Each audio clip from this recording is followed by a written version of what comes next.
Should, must R need এই তিনটি শব্দের পার্থক্য যদি না জানেন তবে আপনি কখনোই সঠিক ইংরেজি বলতে পারবেন না। চলুন শুরু করি। শুডের মানে হলো উচিত। কাউকে কোনো পরামর্শ বা উপদেশ দেওয়ার সময় আমরা শুড ব্যবহার করি। মনে রাখবেন, এখানে কোনো জোর বা বাধ্যবাধকতা নেই। মন চাইলে করবে, না চাইলে নাই। যেমন ইউ শুড স্টাডি, তোমার পড়া উচিত। ইউ শুড ইট, তোমার খাওয়া উচিত। ইউ শুড স্লিপ, তোমার ঘুমানো উচিত। আর যদি বলেন উচিত না, তখন হবে শুড নট বা শুডেন্ট। যেমন ইউ শুডেন্ট স্মোক, তোমার ধূমপান করা উচিত না। মাস্ট এর মানে হলো অবশ্যই। যখন কোনো কাজে কোনো অপশন থাকে না, করতেই হবে, তখন বসে মাস্ট। এটা আইন, নিয়ম বা অত্যন্ত জরুরি কর্তব্য বোঝাতে ব্যবহৃত হয়।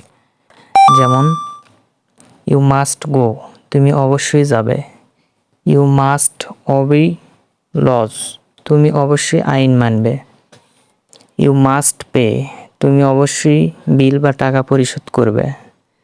আর নেগেটিভ হলে মাস্ট নট বা মাস্টন্ট, এর মানে ভুলেও এই কাজ করা যাবে না। You must not drive fast, তুমি অবশ্যই দ্রুত গাড়ি চালাবে না। নিড এর মানে হলো প্রয়োজন বা দরকার। এটা কোনো পরামর্শ বা নিয়ম না। এটা হলো আপনার শরীরের বা জীবনের ভেতরের এক অভাব বা চাহিদা। এই জিনিসটা ছাড়া আপনার কাজ আটকে যাবে বা আপনি চলতে পারবেন না। যেমন আই নিড ওয়াটার, আমার পানি প্রয়োজন।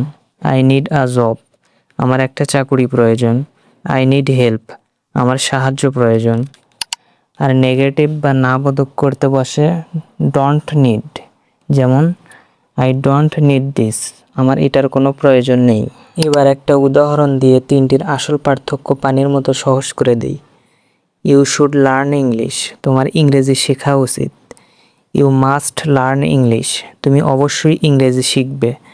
ইউ নিড ইংলিশ, ইংরেজি তোমার প্রয়োজন।